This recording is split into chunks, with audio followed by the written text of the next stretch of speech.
The pistol round is arguably the most important round in CS. It sets the pace for the game and gets that economic momentum rolling. That's why it's such a shame that so many matchmaking games start the same way. What do you guys want to do? I don't know, rush B? You'd be surprised at how going into a matchmaking game with a simple and clear pistol round strat can help your win rate, which is why we're making Playbook, a series where we look at some basic strats pro teams are using and break them down so that you can implement them into your own game. For this first episode, let's take a look at the pistol round strat Astralis pulled versus Liquid on Mirage at the ELEAGUE Premiere. The basic idea is to use 2 smokes to block off stairs and jungle, have 4 players push out of A ramp, take CT spawn control, and plant the bomb so that it can be covered from CT and T ramp. While this is a simple strat, there are some subtleties to it. First things first, let's take a look at the smokes. You can see that Xyp9x and Glaive both buy a smoke and 2 flashes. As soon as the round starts, they get into position and throw your standard stairs and jungle smokes. Note that once the smokes pop, Glaive flashes over the ramp and the 4 Astralis players push out.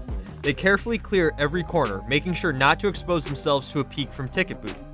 Once they have moved up to triple, Glaive tosses his other flash into CT spawn so that Device and Magisk can double peek and take Ticket Booth control. One subtle yet important thing to note is how dupreeh plays in Palace. He doesn't peek out until his teammates have secured the site and Glaive flashes CT spawn. dupreeh doesn't want to peek too early and give up an easy 1v1 duel to the Ticket Booth player. His job is only to punish players who try to push through the smokes.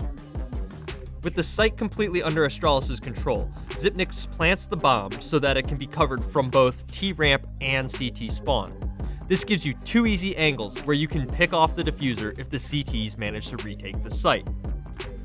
Once the bomb is down, Device, dupreeh, and Magisk all play from CT spawn, while Glaive safely plays from T-ramp. Xyp9x tries to buy as much time as possible on site, using his 2 flashes to delay the CTs even further once the smokes fade. From here, it's as simple as holding off the CT retake. Just make sure you play safe and don't give up any free kills by getting overly aggressive and peeking.